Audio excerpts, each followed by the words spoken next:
begin indeed. Hello people, this is Jerry speaking.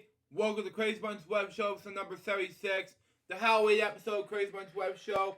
There won't be any topics for this one. However, there was going to be Halloween topic along with 4 death topics today. So let's read it now, shall we? So we got for us. Leslie Jordan, better known as Leslie Allen Jordan, was an American actor, comedian, writer, and singer. On stage, he played Earl Brotherboy Ingram in the 1996 play Some Lives, later portraying the character in the 2000 film with the same name. Well, makes sense. His television roles include Laurie Garr and Hearts Alive, A Fire until 1993 until 1995, Beverly Leslie and Will and Grace in 2001 until 2020, which earned him a Primetime Emmy Award and Outstanding Guest Actor in the Comedy Series in 2006, something like that, I don't know.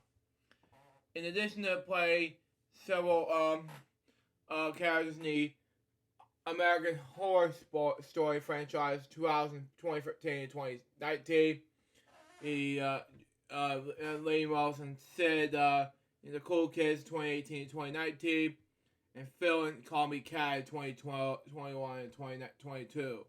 During the COVID pandemic, Jordan became an Instagram distributor, assuming baffling 5.8 million followers in 2020. Wow. And publishes his autobiography, How Y'all Doing? Misadventures of Mischief, and it's a from a well life well lived in April of 2021. He was born on April 29th, 1955 and was told and was raised in Chattanooga, Tennessee, U.S. United States, that is. He graduated from Brainerd High School in the year 1970-something, I don't know. Jordan said his mother, Peggy and Jordan Nee Griffin, 1935 until this year, at the release, was supportive and accepting despite never truly understanding him. Jordan's father, Alan Bernard Jordan, was a major in the United States Army Reserve, and died, along with 2 others who were in the car crash in Sylvan's spacecraft. I can't pronounce his last name. Airplane,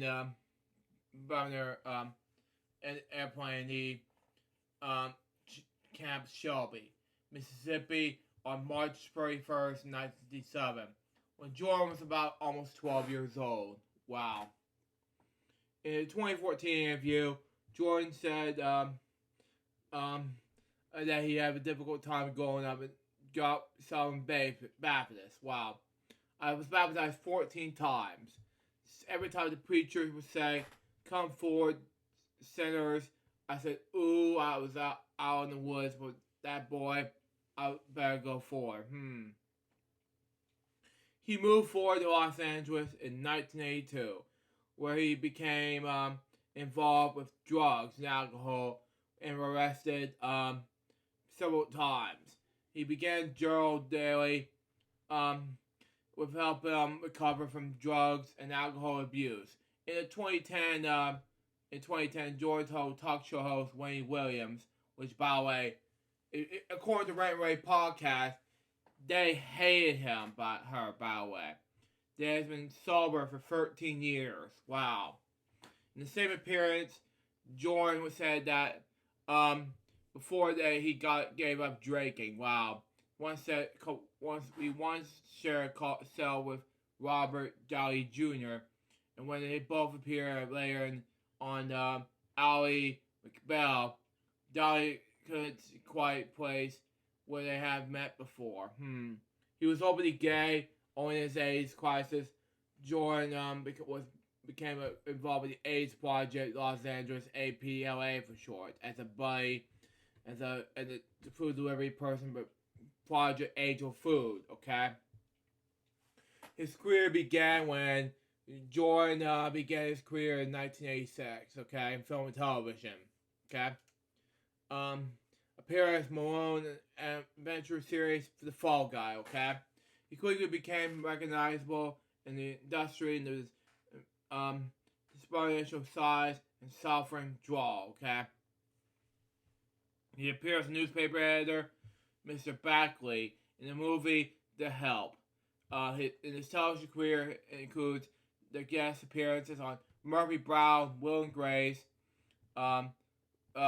Louise and Clark, New Adventures of Superman, Star Trek Vulgar, how to pronounce it, Color in the Sea, Pee-wee's Playhouse, Reba, Boston Public, Boston Legal, Nash Bridges, Adventure Horror Story, American Horror Story, something like that, I don't know, and Arts of Fire. In 1990, he portrayed the ski pro director in Ski Patrol, wow. In 2007, he guest starred in the comedy drama Ugly Betty. His comedy thrasher Quincy Combs, and it stars Jesse Joe in the CW, short-lived CW television program, Hidden Palms, okay? In the television series Will and Grace, Jordan plays Beverly Leslie, Karen's protagonist. Wow. I'm not gonna say the S word. A mystery rival. Wow. Which he received the Emmy Award for Outstanding Guest Actor in the Guest Comedy Series. Wow. In the 58th Annual Primetime Emmy Awards. Wow. In 2006. And his Emmy Award would earn him an invitation to present the awards an outstanding writing for comedy series, and outstanding director for a comedy series in 2006. Emmy Awards with Cloris Leachman as a week later, okay? Jordan starred in the pilot episode of Laugh Out, the world's first interactive gay-themed comedy show.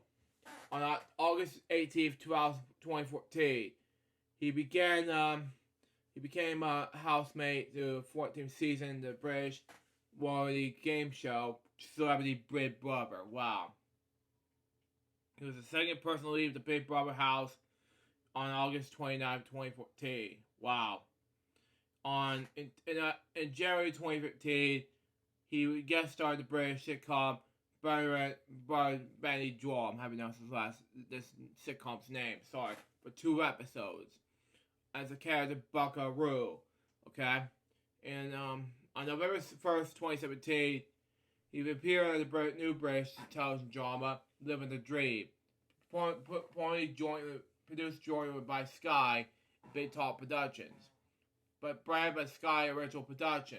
Okay, in 2018-2019, Jordan started in the Fox sitcom The Cool Kids, along with Maury Hutmole, Vicky Vines, and David Allen Gurr. In April 2nd, 2020, it was announced Jordan will play the role of Phil in the Fox sitcom Copycat. Well, Jeopardy host Malcolm Bollock, who's also in Big Bang Theory, Lloyd in Spaces, The Mean Cindy, and Kurt the Worst in Recess. Susie Curse, Kyle Pat from the Powell Family, and Bonnie's Great Adventure, things like that, and Kenise Jackson. In 2021, Jordan was a guest panelist in Season 6 in The Masked Singer during the Week 5, which is also did a performance of This Little Lie of Mine and as Soft Serve. He later returns as a guest panelist in Season 7. Wow. In Fear, he also played Earl, Bubba Boy, Ergram in Short-Lived Lives, and has also played this character in the popular cult film of the same name. He responded to this role with the television spin-off of the movie, wow, with Gerald Logo, which is also played a character with the minstrel in the mental hospital, wow. He starred in the minstrel play, autobiographical play, Lost in the Pershing Point Hotel, which was also made in the motion picture. In 2004, he toured the country through performing a one-man stage comedy. Wow. like a dog and Logobum, how to pronounce this word, sorry, to generate favorable reviews. Wow. His first autobiographical stage show was called Stageable Blindness. Wow. Another sovereign tragedies that have plagued my life thus far. With music lyrics by Joe Patrick Ward. The production is which Jordan was black by a gospel choir singing collection songs about racism and homophobia. Was produced off Broadway of Soho Playhouse and runs for 7 months. Next, he distilled his experiences growing up as a informant. I pronounce this word. Sorry, tiny boys and in the South in this show business and like about a 1-man show. A trip down into the pink carpet during the open and the trip down the pink carpet. His microphone stopped working, but he kept on the show like nothing happened. The show was a success. After touring the nation for several months, with the production, the show opened off Broadway the mid-tour year on April 19th, 2010. The show was produced by Jordan's friend, actress Lily Thompson. Okay, Lily Thompson, excuse me, who is part of Sesame Street before sign language, but that's just me. He also announced Lily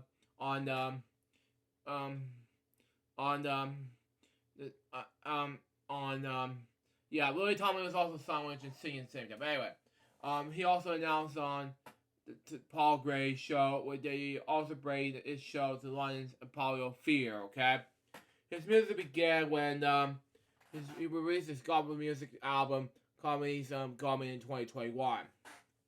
Social media began when Thomas' death. Jordan have published 5.8 million Instagram followers. His following grew so his family in response to his comedy posts occurred during the COVID-19 pandemic. In 2021, he received the Galca Discovery of LGBTQ, something like that. GALCCA. I don't know what that stands for. Anyway, Entertainment Critics Thomas Star Award, the Globe's Career Achievement Honor to give the actor or performer whose especially career is marked by character, wisdom, and wit, something like that. He accepted the award previously bestowed of James Bond, Meryl Streep, James Ward, Harley Firstred, Lily Thompson, who was mentioned before, the late Andrew Lansbury, and Sir Ian McKellen in the schedules during the awards Toast TV. He also won an Outstanding Guest Actor in the Comedy Series Emmy Award 2006 for being part of the Beverly Leslie and Will and Grace. October 24th, 2022, anniversary 9:30 a.m. Pacific Daylight Time, while driving the road in the film scenes at the Carmen's Cat set. Jordan's car hit the side of the building at Chattanooga Boulevard and 119th Street in Hollywood. They're believed to have experienced a medical episode that led to the crash. George was pronounced dead in the scene. He was 67 years old. My next topic has to do with Jules Bass. Now, let me tell you a story before I read the next topic, okay? I was a huge fan of Rankin Bass because when I was a little boy, okay, I became a huge fan of Rankin Bass since day one. Since Arthur Rankin Jr. and Jules Bass. When I was a little boy, I was a huge fan of Rudolph the Red-Nosed Reindeer in 1964. He was a co-producer and Rankin Jr. as producer at the time. But, you know, that's just me. Then in 1964, Rudolph the Red-Nosed Reindeer aired on television. I got the tape in 1995 at Christmas as a Christmas gift, followed by Barley Live New York City. Then there's Babe, the 1995 movie. That was the biggest moment in my life, period, of 1995, December. I got the gift, got the tape, I got to play it, and it was the best tapes in my life, period. That was that got been stolen in 2000. That was this. And then in 2002, I got the Rudolph tape, immediate play. You know, except for Boy Love New York City and Babe. You know, because I have the Babe tapes in my house somewhere, especially Rudolph and of course Rudolph, and especially oh man, I can't remember. Boy Love New York City. One broke, the other one was delivered in my house in 2006. But you know, that's just me. But another thing I can mention about Jules Bass and Arthur Rankin Jr. I watched Arthur Rankin Jr. and Jules Bass when Frosty Snowman, Santa Claus Coming to Town came out and on CBS and ABC respectively. I gotta watch these two respectively, and I'm like, oh my god, I gotta watch those. You know, one ABC on CBS. Then Foster Returns came out. It was the only moment I can watch from creators of Charlie Brown. That was it. And then, all of a sudden, you have to watch it. That was it. You know. That's just me. And after that, I love it. I gotta love it. Foster Returns was amazing. They separate the tours between Foster Returns and Drake and Bass to Bill, who brought you Frosty, who brought the Charlie Brown cartoons, which is boring, you know. But you know, but then over the years, I was a huge fan of Drake and Bass ever since. But anyway, enough talk. Let's talk about Jules Bass right now. His real name is Jules Bass. He was an American director, producer, lyricist, and author. Until 1960, he worked in New York advertising agency, and co-founded a film production company, but originally known as Real Craft International. Later named as Rankin Bass Productions. Was spread at the time Arthur Rankin Jr. He joined ASCAP in 1963. Cooperated with Edward Thomas and James Pollock. The music film and the songwriting team prominently with Merle Laws and Rankin Bass. He was born in Philadelphia on September 16th, 1935. During his teenage years, he caught scarlet fever and nearly died from the disease. Okay, wow. He attended New York University before being employed by advertising agency. His career began when Bass started working on Arthur Rankin Jr. at the ABC in 1955.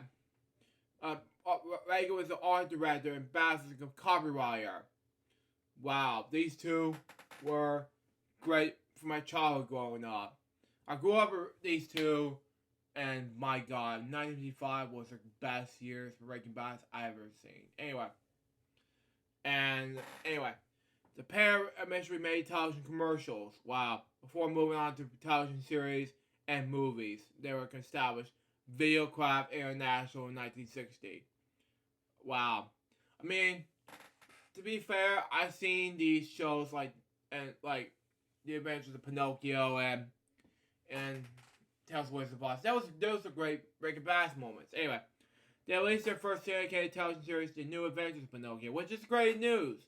That same year, later renamed the company to Rankin Bass Productions when they started creating animated films for television. The following year, they followed by a long-starring stop-motion special Rudolph the Red-Nosed Reindeer in 1964. The television featured Mad Monster Party, which I did in Weekly Celebrations, and that you saw earlier in the 136 episode Weekend Celebrations. That was in 1967. Television specials like The Ballad of Smokey Bear in 1966, Santa Claus Coming to Town in 1970, Here Comes Peter Cottontail in 1971. Traditional hand-drawn animations were employed in features like The Wacky World of Mother Goose in 1967, which I've never seen before. Especially like Frosty the Snowman in 1969, and series like King Kong Show, which I've seen bits and pieces of, in 1986. Bass was shared the director credit with Reagan for Automated Productions. Okay? Automated Productions. Anyway.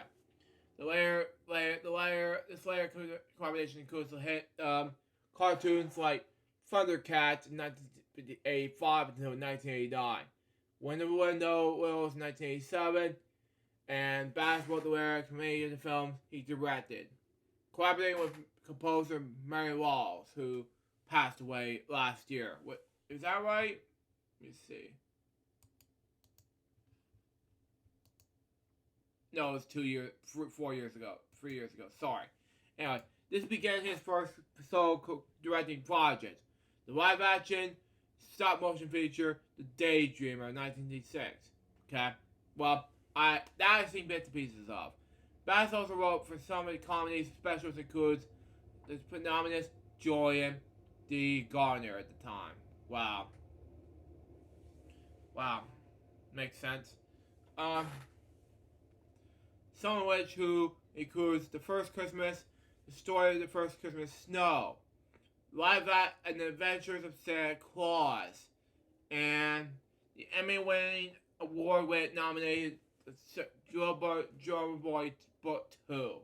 Okay?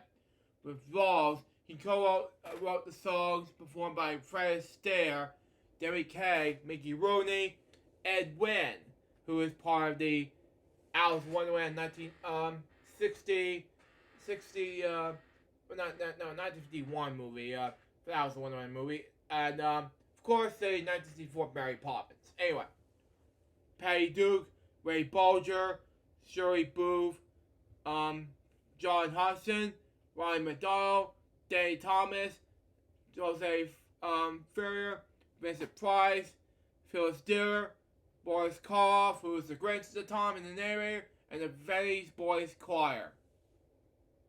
Okay? Bass also adapted the verse of J.R.R. Tolkien's, approved by the Tolkien estate, into the musicalized lyrics, the first completed film, adapted with the Hobbit in 1977.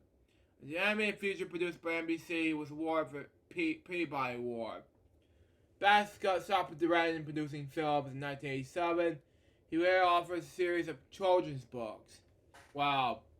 Based upon the Care of Herb, the Veteran Dragon, and Cooking with Herb. He also wrote fiction for adults, including Headhunters, which were adapted in the 2021 Selena Gomez feature, Monte Carlo. Wow. Bass' first marriage was to Renee Fisherman. Together they have one daughter, Jane Nicole, was received Bass in 2022 of January. They eventually divorced. His second marriage was Celeste Bass, was also ended divorce. He died on last Wednesday.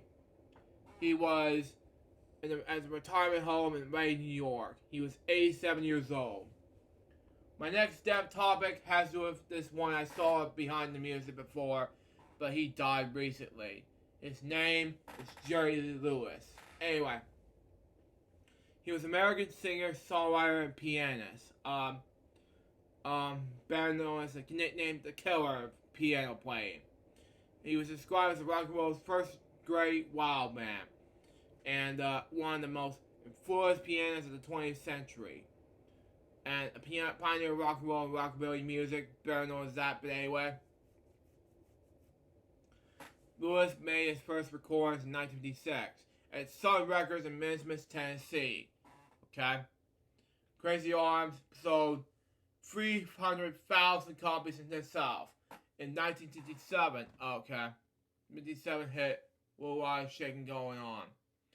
Shot Lewis the fame worldwide. He followed with the major hits Great Balls of Fire, Bracelets, High School Culminations, his rock and roll career fired with the wake of his marriage with Barbara Grayle Brown, his 13-year-old cousin once removed. Wow. This is getting ridiculous, you know that? Anyway. his popularity quickly enrolled followed the scandal at which the few exceptions, such as a cover of Ray Charles' "What I Say," he did not have any much chart success in the early 1960s. His live performances at the time were I can't pronounce that extremely wild and dramatic. In 1964, live album live in the Star Club, Hamburg, is regarded by many music journalists and fans in general as one of the wildest and greatest live rock albums ever. In 1968, Lewis made a transition into country music, okay, and has his hits with songs such as "Another Place, Another Time." The variation in his career, and throughout the late 1960s and 1970s, he virtually topped the country western charts. Throughout the seven-decade career, okay, Lewis had 30 songs reached in the top 10 on the Billboard country and western charts. His number one country hits includes "To Make Love Sweeter Than For You," "For Those There Must Be More Than to Love Than This," "Would You Take a Number of Chances for Me," and Bobby McGee. Now, Lewis's success continues throughout the decades, and he embraced his rock and roll past with songs such as a cover of the Big Boppers' "Kanye Lace," Mac Vickery's "Rockin' My Life Away." In the 21st century, Lewis continued to tour around the world and released new albums. The 2006 album, "Last Man Standing," was the best-selling release, with over 1 million copies worldwide. That followed hit by "Me Old Man" in 2010, one of the best-selling albums of all time, Lewis has dozens gold records in the rock and country. He's won 4 Grammy Awards. He's won the Grammy Lifetime Achievement Award and 2 Grammy Hall of Fame Awards. Lewis is also inducted in the Rock and Roll Hall of Fame in 1986. And his pioneering contribution to the genre that was recognized by the Rock and Roll Hall of Fame. Wow. He was also a member of the auxiliary class inducted in the Music Hall of Fame. It was also inducted in the Country Music Hall of Fame in 2022. In 1989, he was credited in the movie Great Balls of Fire, starring Dennis Quaid. In 2003, Rolling Stone listed his box set, All Killer, No Filler, the Anthology, I pronounced this word, sorry, at number 242 in the list of 500 greatest albums of all time. Wow. In 2004, they ranked him number 24 in the best list of the 100 greatest artists of all time. He was the last surviving member of the Sun Records $1 Million Quartet, and the album was class of 55. Was also inducted in Johnny Cash, including Johnny Cash, Carlos Perkins, Roy Orbison, and Elvis Presley. Music critic Robert Cristiano said of Lewis, his drive, his timing, his offhand political power, his mistakable boogie plus piano, and his absolute conference in the face of the void make Jerry Lee the quietest rock and roller. He was born to Emil Kidd Lewis Sr. and Mary May Hendricks Lewis in Fertile, Louisiana on September 29th, 1935. Grew up in a Polish farming family in eastern Louisiana. In his youth, he began playing the piano with 2 of his cousins, Mickey Gelly, later a popular country music singer, and Jimmy Swaggart, later popular televangelist, His parents mortgaged their farm to buy him a piano. Okay. He was influenced by a piano, but played older cousin, Charles McVoy, who's later recorded with Bill Black's combo. Okay, the radio and the sounds from Handy's Big House, a blues juke joint across the tracks. On November 19th, 1949, Lewis made his first public performance on his career. Wow, okay.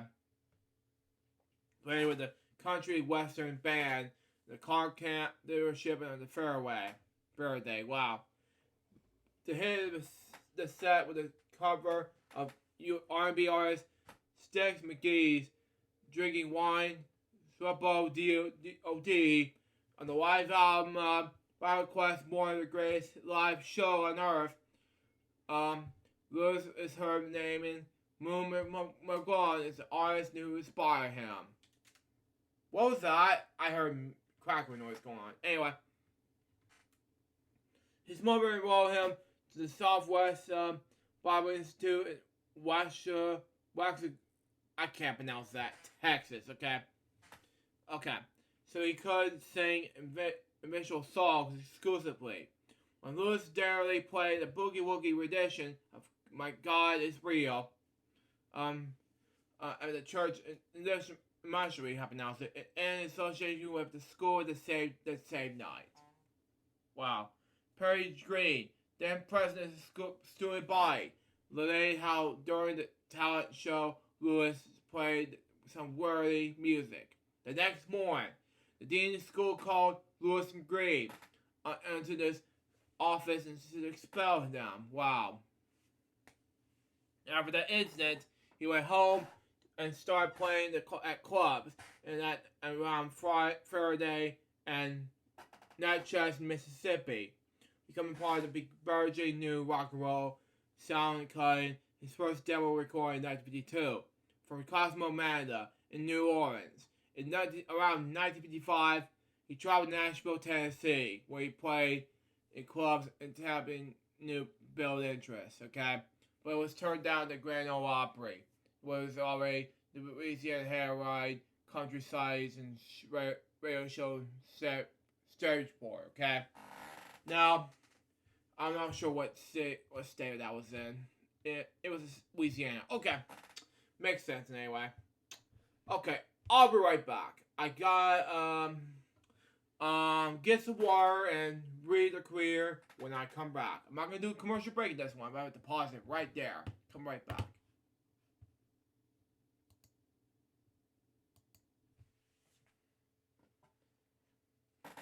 But folks, just recently got the download from Alex Paris. If you watch this now, I'm gonna watch this trailer as soon as I get to the part where I can download the whole entire trailer. You know, it takes me minutes to finish the entire let's say career / and everything else. I got 2 more dev topics to complete and other things like that. Let's complete the 2 dev topics now and see what we got, shall we? See what we got for us.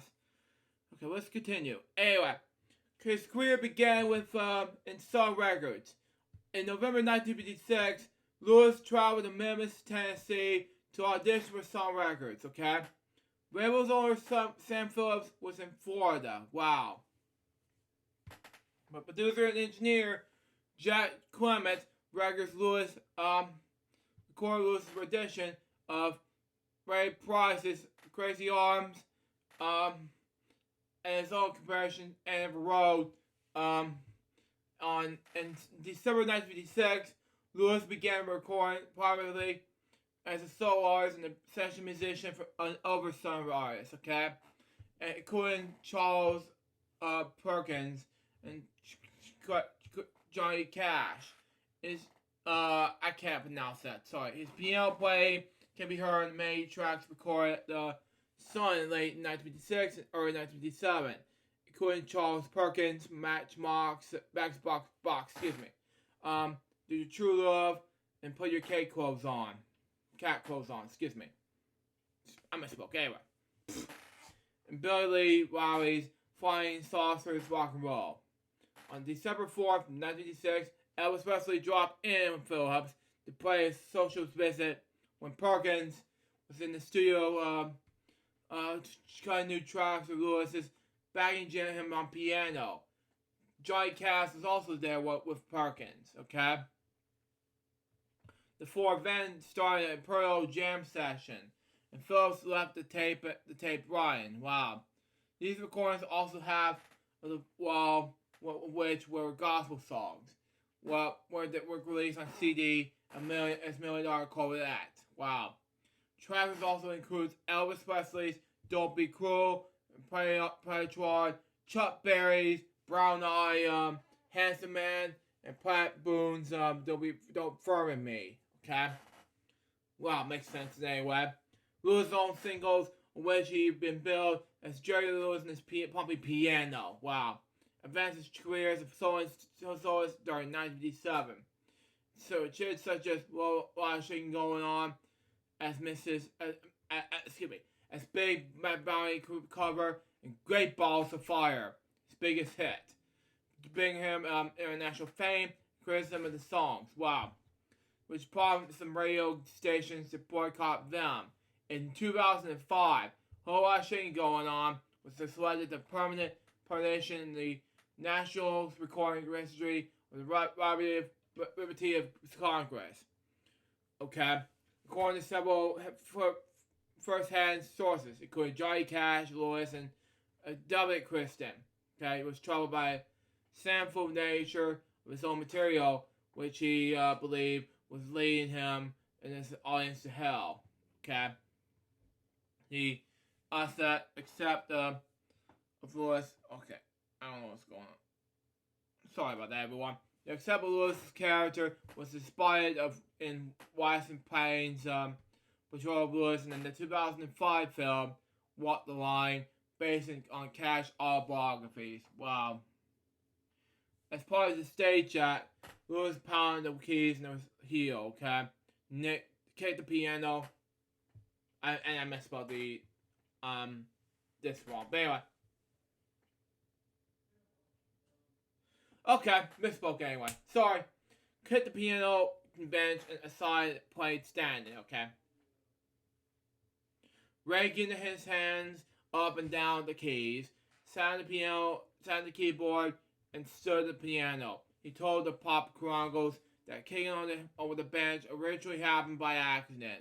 But when it was over on the response, he kept the app. His first television appearance, when she throwing out some of his moves, was on the Steve Allen Show on July 26, 1957, where he played Washington Going On. His dominant performance style can be seen in films such as High School Confidential. He sang the title song from Black in a Flatbed Truck and Jamboree. He was called rock and roll's first great wild man, and also rock and roll's first great electric riot, something like that. Classical composer Michael Nyman was also cited Lewis's style as okay, I have announced it, of his own. Oh man. Okay. That's Mike, okay. His marriage controversy began when his questionable personal life was hidden in the public until a May 20, 1958 British tour with Ray Berry. And that news agency reported that at London's Heathrow Airport, the only journalist first present, leading Lewis' third wife, Mara Gail Brown. She was Lewis's third cousin once removed. Well, was 13 years old when they're married. Wow. But Lewis was only 22 years old at the time, claiming that she was only actually 15. Wow. The public caused an uproar, and the tour was canceled after only 3 concerts. Wow. In 1960, Phillips opened a new state-of-the-art Phillips studio at 639 Madison Avenue in Memphis, Tennessee. Not his own Union Avenue studio where Phillips was have recorded B.B. King, Howlin' Wolf, Elvis Presley, Roy Orbison, Charles Perkins, Lewis, Johnny Cash, and others. And also opened a studio in Nashville. It was also a later studio that Lewis recorded his only major hit during this period, Reminiscing that it brought Ray Charles YSA in 1961. In Europe, an other updated version of Sweet Little 16, September 1962 UK, and Good God Miss Molly in March 1963, and the hot hit Parade. A popular EP such as Hang Up My Rock and Roll Shoes, and Twistin', Money, and other Hello Joe Sign. All became turntable hits, especially in I can't pronounce that. Sorry. A recording of Lewis playing intermission boogie arrangements of Glenn Miller's orchestras in the Mood was issued on the Phillips International label under the phenonym The Hawk. Wow. Smash Records. His son recorded his contract ended in 1953. He was joined Smash Records, where he made several rock recordings that followed further his career. Okay. The team of Smash, a division of Mercury Records, came up with the I'm on Fire, a song that they felt wanted to be a perfect for Lewis's and Colin Escott, Rising the Sleeve, and respective half-century of hits. Mercury held its the presses that they have found Lewis' comeback hit, and it was having the Beatles had arrived in the United States. Changed the radio playlists almost overnight. Mercury didn't really know what to do with Lewis is after that. Wow. But one of the Smash's first decisions was to record a retard of his song hits. Go Ahead with Jerry Lee Lewis, which was inspired to doing European bands, which has been shown for Lewis's firebrand rock and roll in June 1993. Lewis returned to the United Kingdom for the first time since the scandal near the end of his career 5 years earlier.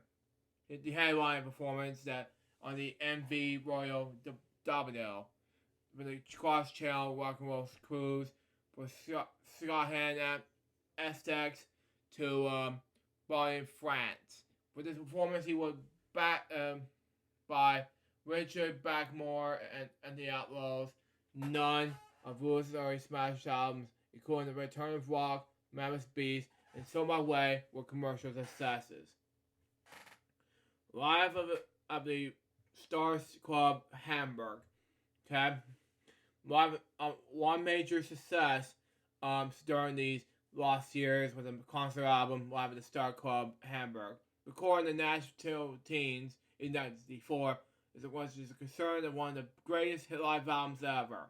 In Joe Bono's book, Lost and Found, producer, I can't pronounce that, it's SL, something like that, stated that the recording set was uncomplicated, something like that, I don't know. With microphones placed or close to the instruments, as possible the stereo mics placed into the audience to capture the ambience. Wow. The result was sonically astonishing. Wow. With Bono observing detractors complain of the album's crashing noisiness. Wow. The lack of the story with which Joey Lee revisits the songs. The fact that the piano is mixed too loudly, which certain the SL is on the spring event, capturing the something that brutally honest about the killer. Wow. That is probably Thomas Center the best rock and roll. The album showcases Lewis's skills as a pianist and singer, owned by Relentless Tory. The 5 out of 5 stars reviews. Miles in Stone, that magazine, that Rolling Stone Hamburg is not it's a crime scene. Jerry Lewis slaughters his revivals. The 13th song out set that feels like that long conversion. Country comeback. Okay. Frustrated by Smash's inventory to score a hit. He was planning on leaving the label. Promotions manager A. Curry called him and pitched the idea on cutting a poor country record in Nashville. With nothing to lose, Lee agreed to record the Jerry Constant song Never Place Never Time. When releasing the single on March 9th, 1968, and to everyone's amazement, shot to the country charts. At the time of the release, Lewis had been playing Iago, so that I'm pronouncing rock. Well, adoption, wow. Okay, mispronunciation wrong. Of Adagio or something like that, called Cash My Soul in Los Angeles. But they soon rushed back to Nashville to record another batch of songs by producer Jerry Candy. Wow. What followed but with string of his heads that was no one includes ever predicted, okay? Although country hit music always remains a major part of Lewis's reputation, something like that, as Colin Escott observes in the sleeve of the 1995 Year I Was Born combination Killer Country, combination of country music in 1968, looked at the time that the radical shift, okay? But it was neither undeserved nor as unexpected as it seems, okay? Jerry's always records country music as a country breakthrough another place, another time. But it's been produced by countless country records, starting with this first Country Arms in 1956.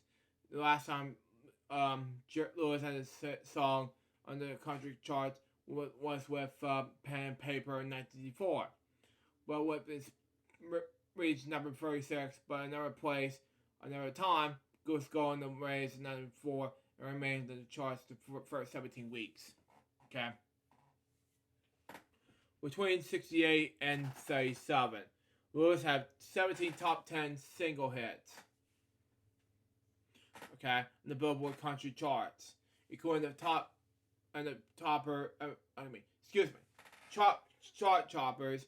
Hits include What Made Milky Way's famous has made a loser out of me. To make love sweeter for you.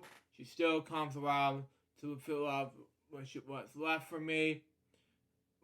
Since I met you, baby. What's more, with feeling. One has my name, the other has my heart. Something like that. I don't know. And something of Mary ain't enough. Production has already country albums, such as Another Place and Another Time. She Didn't Woke Me Up, to Say Goodbye, was spare, quite different than the slick Nashville sound. It was prominent on country radio at the time, but it's also expressed a commitment by Lewis and its country audience. The songs still feature Lewis's ambitious piano flourishes, but critics were most taken aback by the rock and roll pioneer, forcefully soulful vocals, okay? But positive and emotional restorations apart, but with the most respected country singers of all time, okay? With songs such as George Jones and Murray Haggard, okay?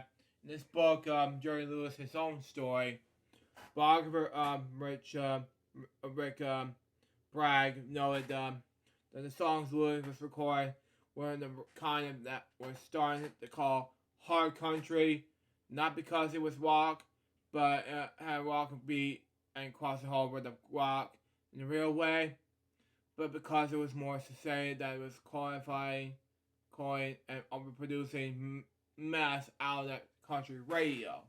Wow. In a remarkable turnaround, Lewis became the most bankable country star in the world. He was so huge in 1970 that his former Smash producer, Shelby Singleton, was purchased Sun Records from Sam Phillips in 1969 July. With no time to packaging many of Lewis's old country recordings with such influenceness that made fans, and mostly that made recent releases. Wow. One of the latter only solo records, 1 minute past Ellery, was issued a single and scored number 2 in the country charts, following Lewis's recording recent Mercury's hit. She even woke me up to say goodbye. Singleton would milk these unrelated recordings for years, following the good going cream of the country with the taste of country. Later in 1970, the Grand Ole Opry appearance. This was later that appeared that Lewis played the Grand Ole Opry the first and only time in January 20th, 1973, as Colin Esther lies in the later notes, but half a century ahead.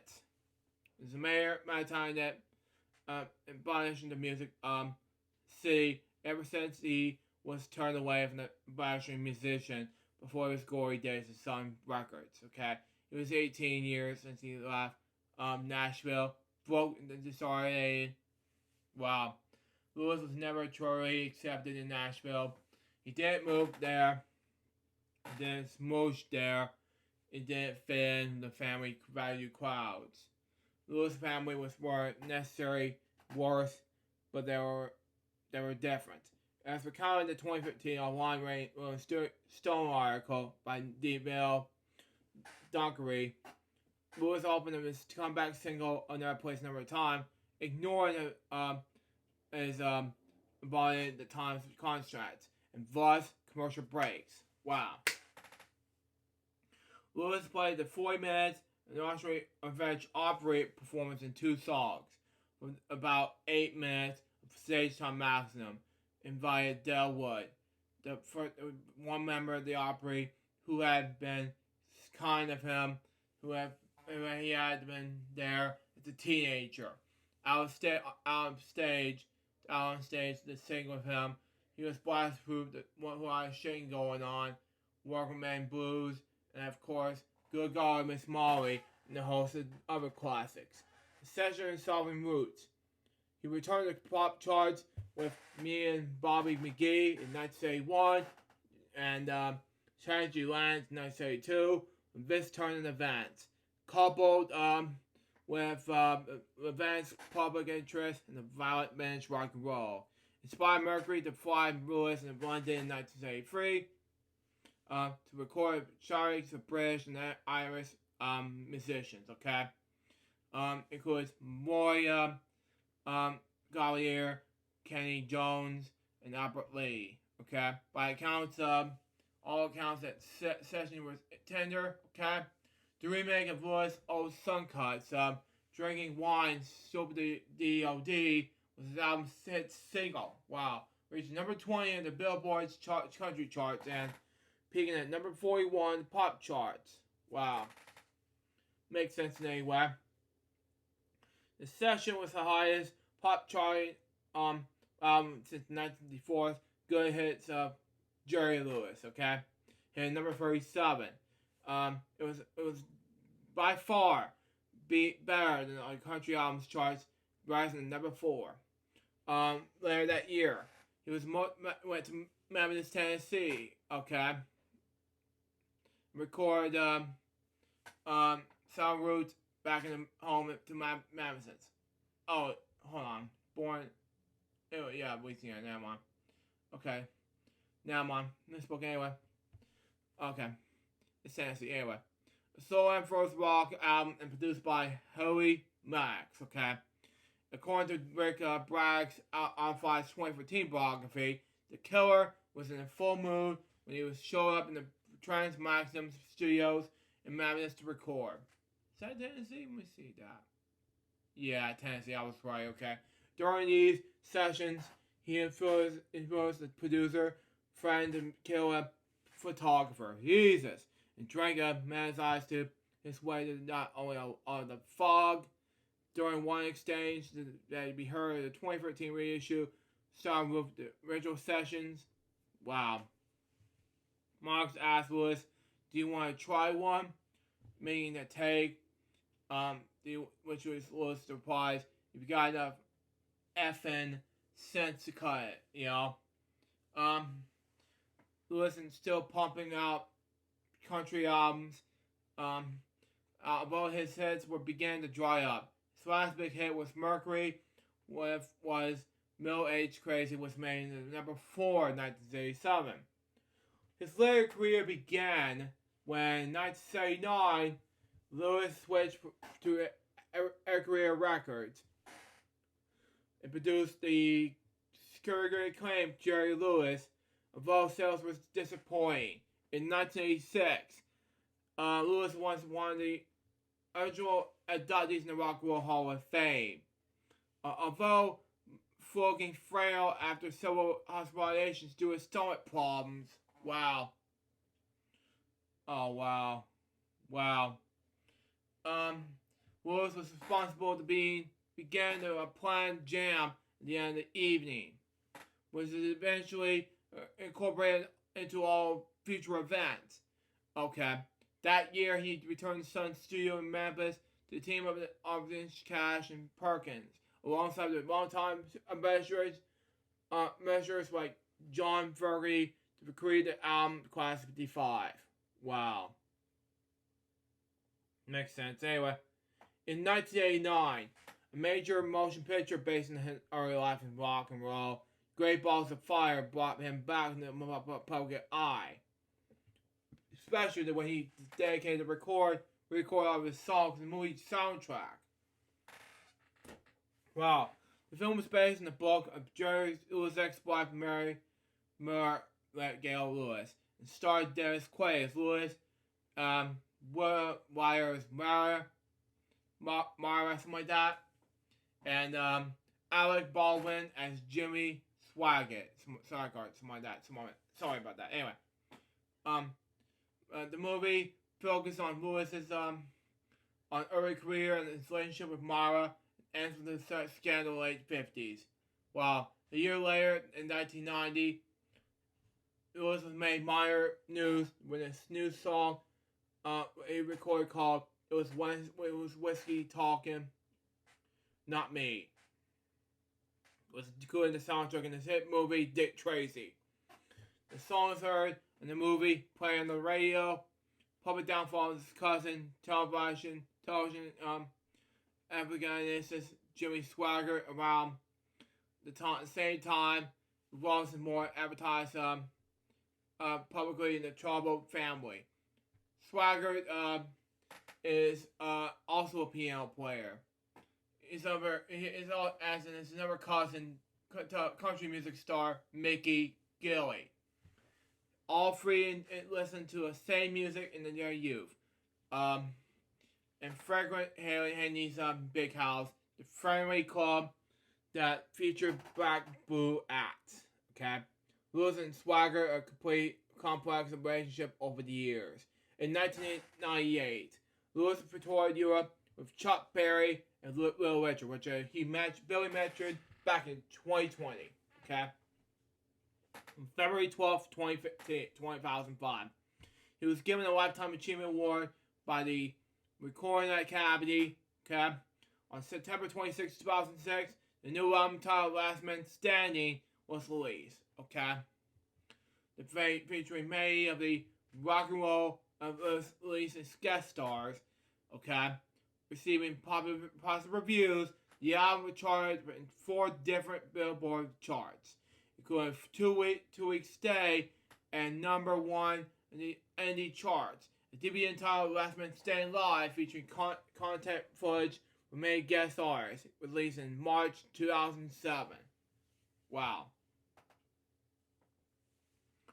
In October 2008, a part of a successful European tour, Lewis accepted 2 London shows a special private show at the 100 Club on October 25th of that year, and the London Forum October 26th with Wanda Jackson and his sister, Linda Gail Lewis, okay?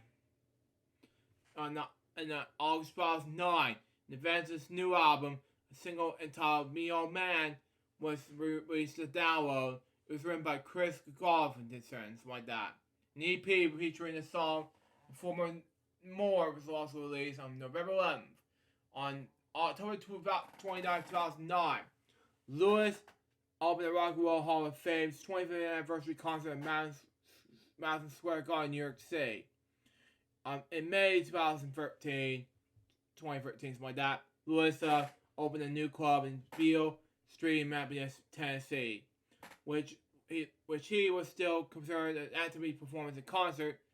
Though he said he had to cancel all shows since his February 28, 2019 stroke, waiting for his doctor's go ahead. Okay, in 2017, Lewis and his personal partners at the country music television silent live show. It was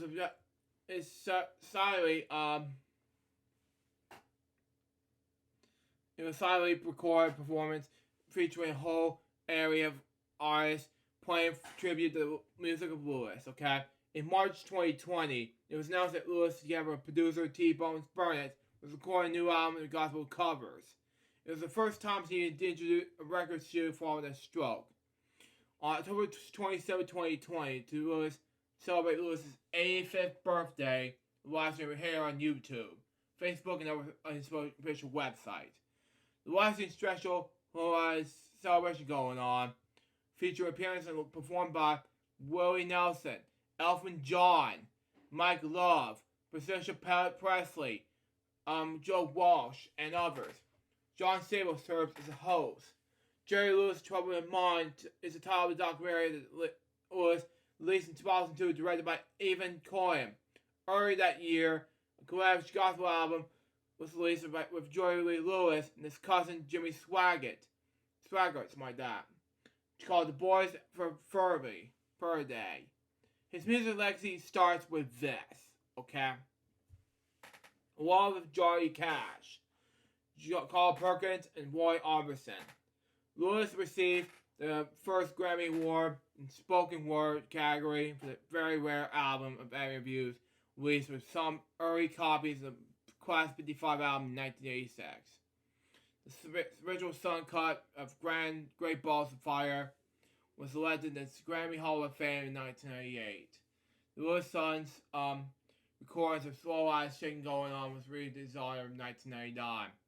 The only recordings that are at least 25 years old have been released, lasting impression can be released in this honor.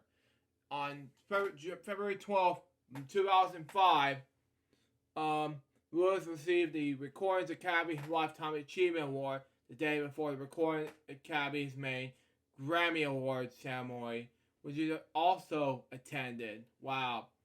In June 1989, Lewis was on his combination to the recording industry for the start alongside Hollywood Boulevard on the Hollywood Walk of Fame on October 10th, 2007. October 10th, 2007, Lewis received the Rock and Roll Hall of Fame's American Music Masters Award. Wow.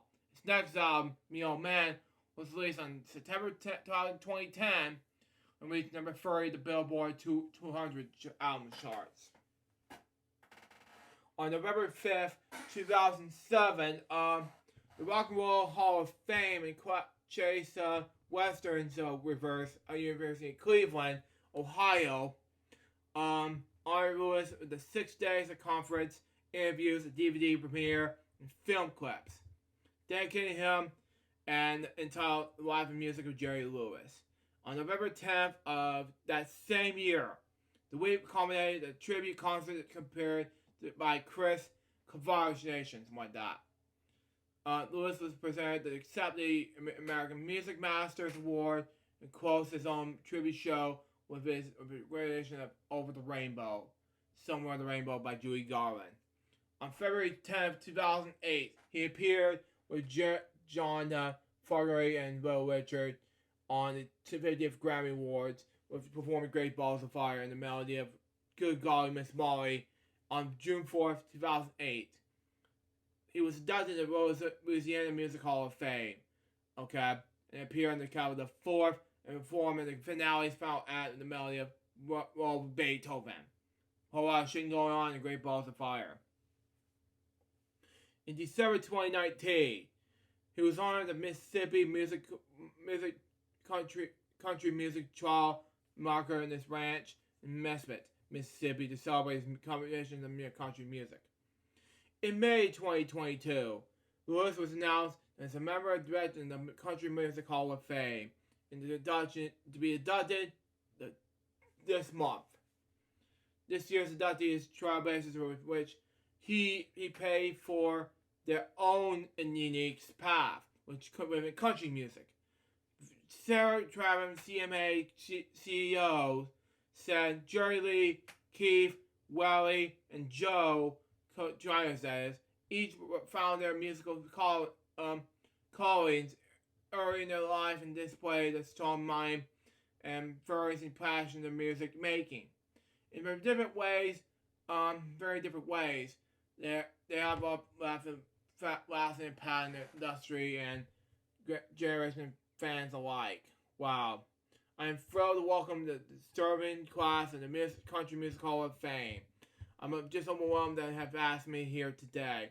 Lewis, 86 years old at the time, said during an event earlier that week, Country Music Hall of Fame in Nashville, added that it is honor his career that allowed him to be a good person and treat people right. His piano solo was saying this, okay? Lewis was an industrial showman who have often played with feet, fists, elbows, feet, and backside. Sometimes climbing on top of this piano during gigs, and even eventually setting it on fire. Wow. That makes sense. Calling me of Paul Stanley who does that on fire for the guitar. Anyway, like Chuck Berry's guitar playing with calling him his Angus Young style, man. Anyway, Lewis piano style becomes synonymous with rock and roll, having influenced generation of piano players. In 2015 interview with Leah Opera, Elton John recalls that up until Great Balls of Fire, the piano playing that have been more steady. Okay, my dad collected George String's records. Okay, but this was what the first time I heard someone beat the S word out of the piano. Wow. And I saw Will Richard at the Hall Grana. Okay, he played it on the standing up. Okay, but Jerry Lewis also actually jumped on the piano. Wow, this is astonishing to me. But the people can do that. Those records such a huge effort on me. Found me, and they were so great. They're just so great. I learned about to play like that. Elton John said. Lewis was probably known for this boogie woogie style, was characterized as a regular left-hand bass figure, and dancing beat. But it's coming in the instrument and highly realistic style set apart. Excuse me, okay, anyway.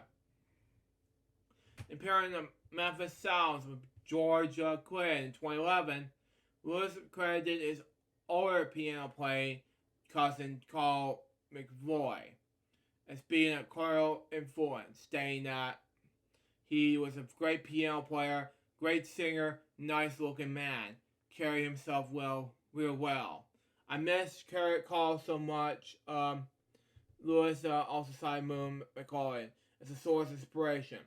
Although almost entirely self-taught, Lewis conducted the biographer Rich Bragg in 2014 that Paul Whitehead, blind pianist that Middleton, Mississippi, was another key influence in him in his earliest days playing clubs. Wow. Avoid Lewis's piano playing as a comedy labeled Boogie Woogie because of music, and was another major influence and formation of his own technique.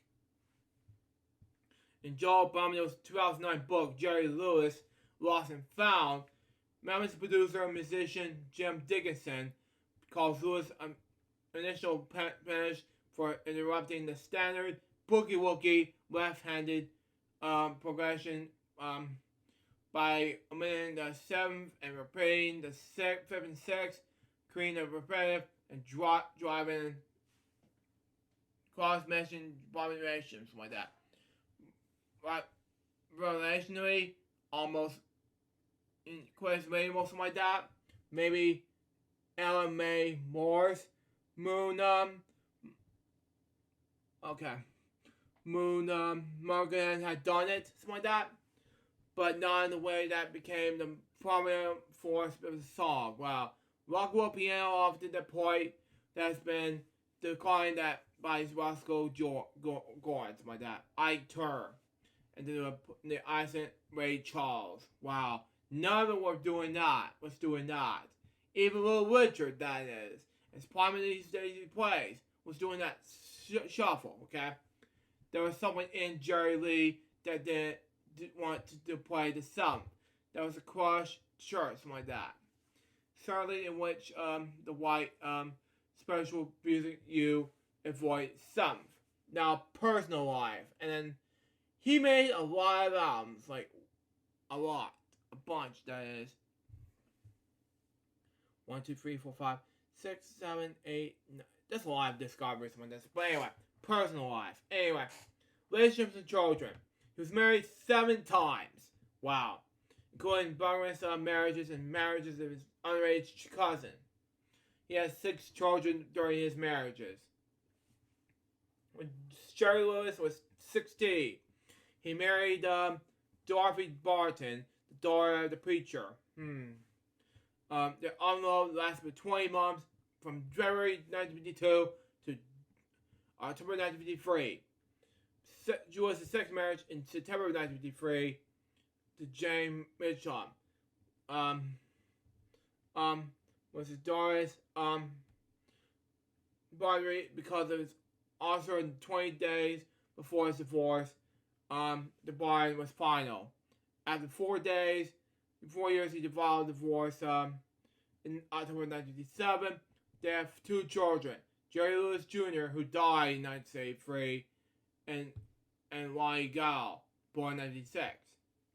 In 1973, Jerry Lewis Jr. passed away at the age of 19 when he overturned the Jeep he was driving. Wow. His first marriage was to 13-year-old Mara Gail Brown. His first customer has once removed. On December 12, 1957. Wow. It's just, you don't marry a family member, okay?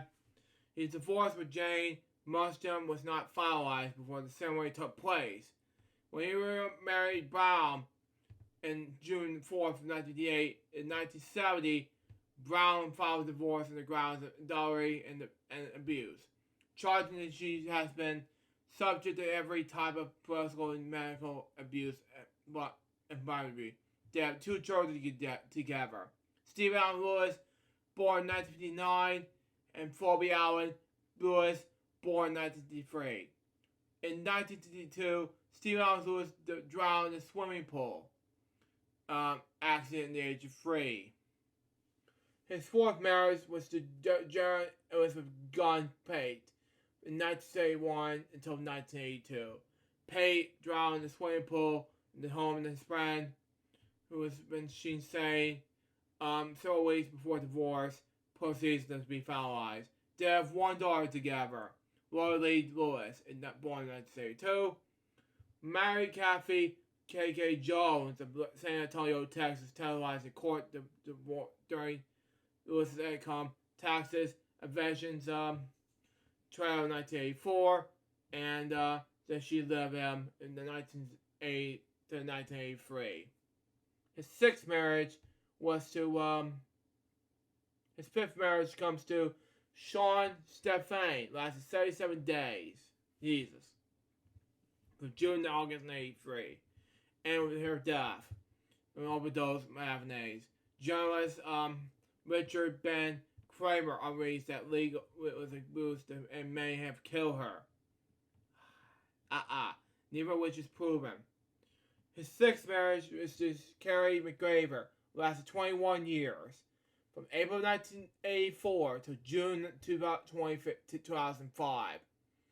They have one child together, Jerry Lewis III, born in 1987. Okay? In 1993, Lewis moved to Ireland with his family, which is suggested but denied, but would be moved to avoid the issues of international review service. But he lived in the rented house on the Westminster Road in Foxwalk, Dublin. And during this time there, was sued the German company, Crossing Film Production, GmbH, for failure to appear at the concert in America in 1993. Lewis returned to the U.S. In 1997 after his taxes and being resolved with Irish producer Karen Kavanaugh. Lewis lived on a ranch in Cummings, Mississippi with his family. Wow. He's married his seventh wife, Judith Lewis Nee Brown, the former wife of the brother of Mary Mara Gail Brown, March 9th, 2012. Wow. I did not know that. The next day, Lewis set several business ties with his daughter, Phoebe Lewis Brofton. Wow. With his manager, he resolved revoking her power of Barney. In 2017, Lewis sued his daughter and her husband, Zeke Lofton, claiming that she owed him substantially some money. In the lawsuit, Lewis and his wife, Judith Lewis, and his son, Jerry Lewis III, also claimed Lofton, declaring that them on Facebook. Lewis Lofton and her husband, Connor, sued, claiming that Judith Lewis and Jerry Lee Lewis III interfered in the business relationship. And in April 2019, and I was so quiet at the time. Anyway, U.S. District Judge Neil B., something like that, ruled that most of the claims were buried by the 3-year statute of limitations except for declamation claims, something like that. Malicious beliefs. As a teenager, he studied the Southwest Bible Institute in Texas, okay, before being thrown out on the daring to play the Boogie Woogie version of My God Is Real, okay? And that early incident foreshadowing his lifelong conflict and debate over the faith in God and his love of love and playing the devil's music, Jesus. Lewis has a recorded argument with Sam Phillips during the recording session of Great Balls of Fire. Song initially refused to record, but he was convinced of blabbering mess. How can the devil save souls? What are you talking about? He asked Phillips during the one heated exchange. During the famous $1 Million Quartet jam involving Lewis, Elvis Presley, Carl Perkins, and Johnny Cash, they performed several gospel songs. Lewis's biographer, Rick Bragg, explains that part of the reason that recording only features Lewis and Elvis singing it is because Elvis and Jerry Lee were raised on the message of God. And Johnny and Carl didn't know how the words they were baptized. Exactly. Lewis said, and therefore despise. Wow. In the 1990 documentary, The Jerry Lee Story, Lewis said in the interview, the Bible doesn't even speak of religion. Wow. Religion. Wow. The word religion is even the Bible. I can't pronounce that word. Sorry. Are you satisfied? Okay. I have been saved. See, I was a great preacher. Good preacher. I know my Bible. I found myself talking, falling so I'm glory of God.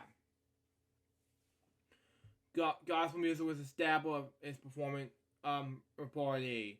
Something like that. After a string of hit country albums, the decision to record a gospel album for the first time in 1970. He was also a cousin of TV journalist Jimmy Swaggart, Graceland Rest, in Lewis's 44th birthday. Lewis fired a .357 milligram gun at the shot in the coke bottle in his bedroom. The bullet records an actually hit basis Butch Owens in the chest. Owens survived. Wow. On November 23rd, 1976, Lewis was arrested outside Elvis Presley's Graceland home, but eventually he decided to shoot him. Jesus. In Ray Bragg's 2014 autobiography, Jerry Lewis, his own story, said that the first person Presley that has been trying to reach him and finally did it on November 23rd. Wow. Wanted him to come out of this house. Wow. Lewis replied was he would be in the time, but that he was busy trying to get Father Elmo out of jail. Jeez. And tuning in during Under the Influence later that night, Lewis was in the Mama's nightclub called the Vapors drinking champagne. Wow. When he was given a gun. Jesus. Lewis suddenly remembered that Elvis wanted to see him and claiming aboard the new Lincoln Continental. Wow. During the week, Lewis pistol on the dash of the ball of the campaign under his arms toward the off in the Graceland. Jesus. But before 3 o'clock in the morning, Lewis actually smashes his famous Graceland gates. Jesus. Anyway. Presley and also cousin Harold Lloyd was married at the gate and watched Lewis attempt to hurt the campaign while in his car window. Not realizing the window was rolled up and smashing both, Bragg reports that Lewis denies that ever intending to do Presley's harm. That the two were friends. But Elvis, watching the close television, told guards that they called the police. The Memphis police found the gun in the car and pulled Lewis, protesting Harvey, threatened them, away in the handcuffs. Lewis said, but cops asked Elvis, what you just want for us to do? And Elvis told him, locking him up. That hurt my feelings. To be scared of me like that. Knowing me the way he did. It was ridiculous.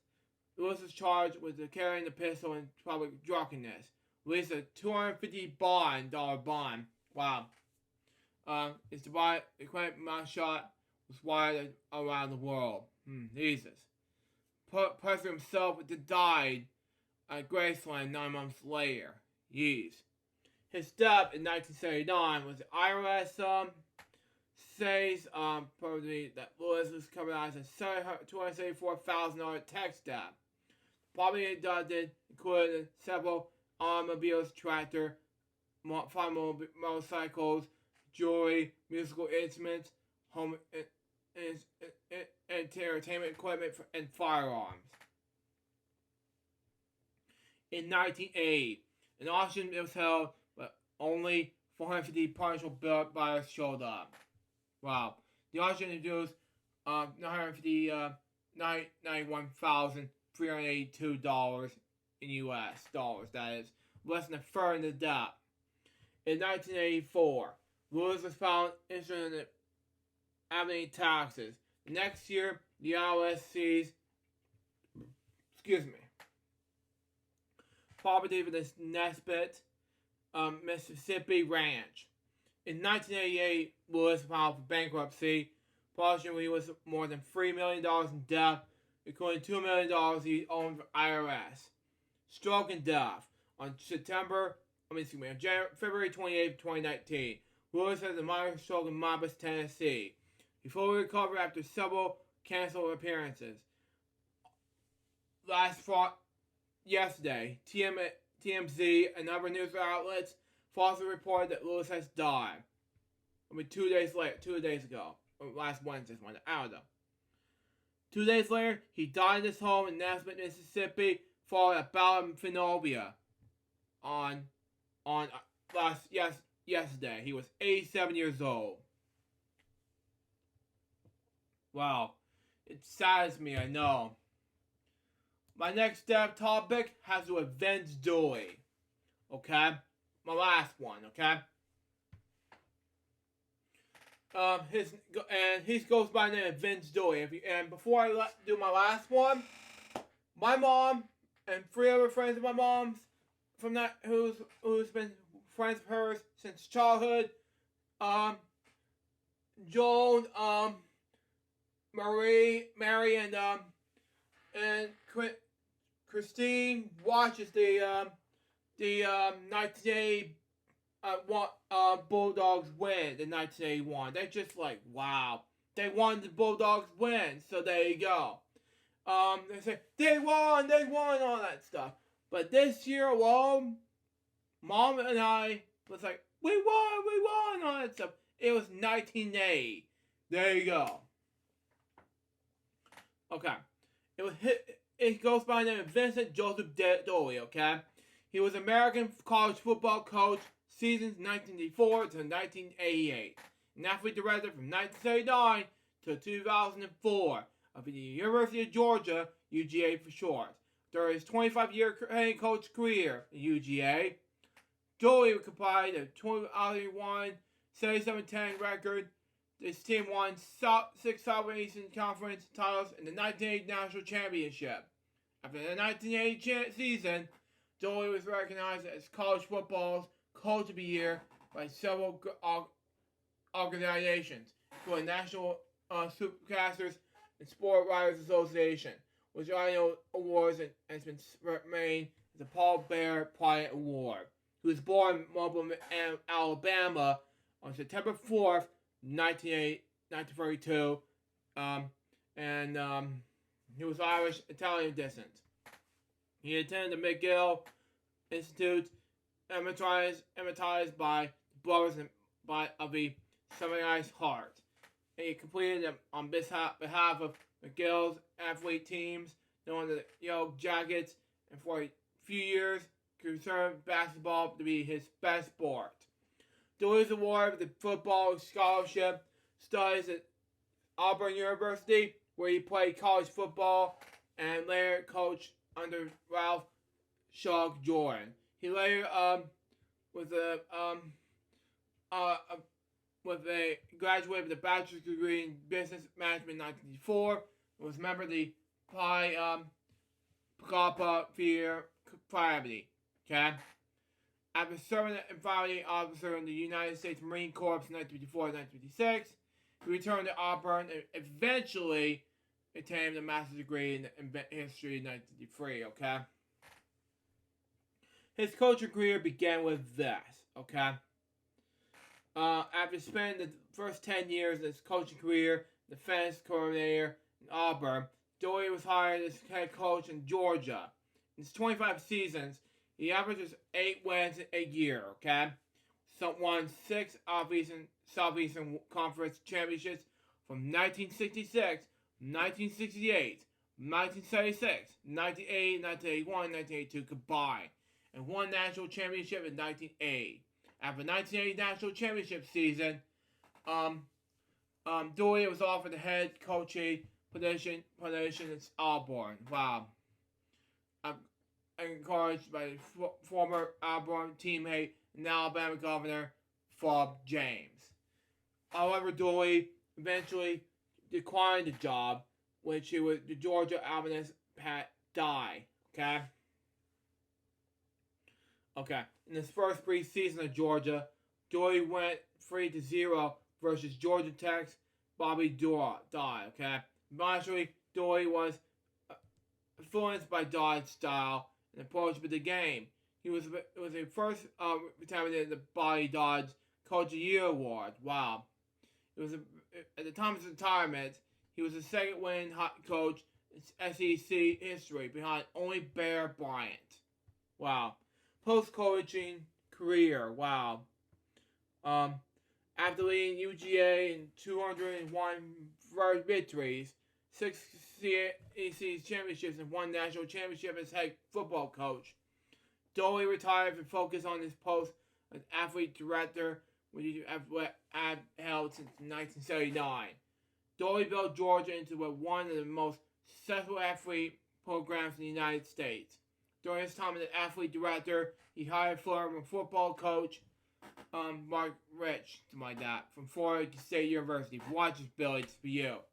Doley perched the Democratic Party nomination in the United States Senate in 1986.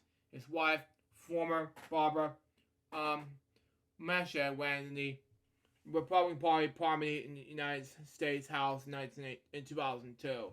Okay, he was a member of the prominent Society in December 2nd, 2009. Kennesaw State University hired Doley to begin to work in a consultant at KSU. The school's drives to start a football program. Another hobby of Doley's was gardening, about which he was published a book. Okay. Doley was also partnered with Mascot Books to publish 2 children's books about the UGA mascot, about them dogs, and how the dogs joined the journey through their Peach State. Okay. Doley served as the chairman and board of careers of the Georgia Herschel Society from 2016 to 2018. Now for awards and honors. Okay. Doley was inducted into the Georgia Sports Hall of Fame in 1978, the Alabama Sports Hall of Fame in 1984, College Football Hall of Fame in 1994. Okay, he received the Almost Stag Award, presented by the American Football Coaches Association in 2001. In 2004, United States Sports Academy presented Doley the Charles Carl Maddox Sports Management Award. An award that given annually to the initial recommendations to the growth and development of sports that through management practices. Also that same year, Doley was inducted in the UGA Circle of Honor, the school's highest tribute to former athletes and coaches. September 20, 2007, something like that, I don't know. He was given the Elmer Bryce Award, the highest honor given the Division IA, something like that, Athletes Director Association. In 2007, Doley was honored the Star of the South by Irish American Magazine. Doley was honored as the Georgia Trip Trustee in 2011, given by Georgia Historical Society in coordination with the Governor of Georgia. Okay, the initial with whose accomplishments and community services reflects the ideals of the foundation bodies of trustees with Georgia Colony from 1732 to 1752. Okay, during the ceremony at the January 25th, 2013, he was inducted in the Marine Corps Sports Hall of Fame. Wow. In 2018, the Georgia Historical Society inducted and established the Vincent D. J. Doley Distinguished Fellows Program in this honor of Doley. Okay. The Doley Distinguished Fellows Program is designed to accomplish 2 goals. Distinguished with Coach Doley's life and legacy. College senior scholars in the fields of history, and memorializing emerging historians. Historian David Blight, something like that, and author Rick Agason, something like that, has been named Vincent J. Doley Distinguished Teaching Fellows.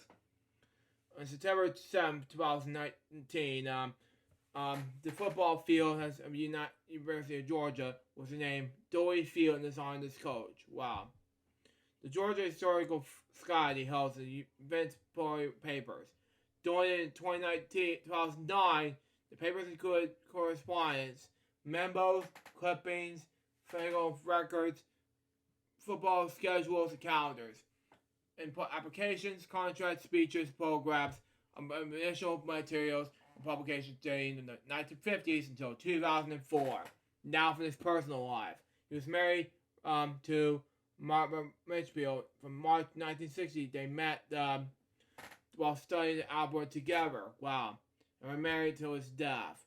Together had 4 children. One of them, Derek Dooley, was the head football coach at the University of Tennessee and Louisiana Tech University. Assistant coach of Miami Dolphins, University of Georgia, Missouri, and USLCU, as well as position coach, New York Giants. Okay, Dooley's younger brother, Bill Dooley, worked in the Georgia Bulldogs football staff before becoming a college head coach. His own right in the University of North Carolina, Virginia Tech, and Wake Forest. The 2 brothers found themselves on opposite sidelines during the December 1971 Gator Bowl. If you watch this video, it's for you. Playing Jacksonville, Florida. He died yesterday in his home in Athens, Georgia. He was 9 years old. Now, from the moment I with regards to Leslie Jordan, Jules Bass, Jerry Lewis, and Vince Dooley right now.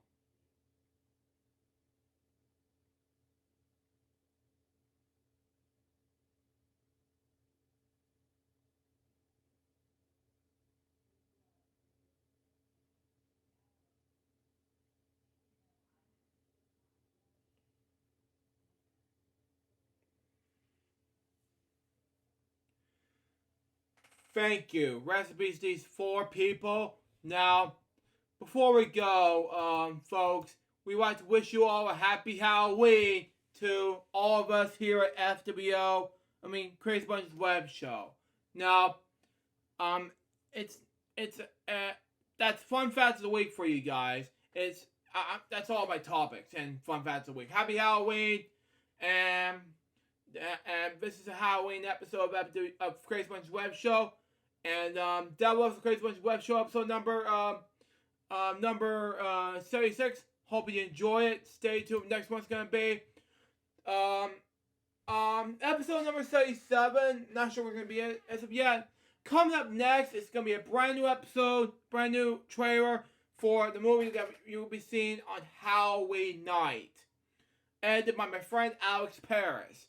Till next time, Sue Joseph Bobby, so baby, you can work with us soon. Till Wednesday out. See ya.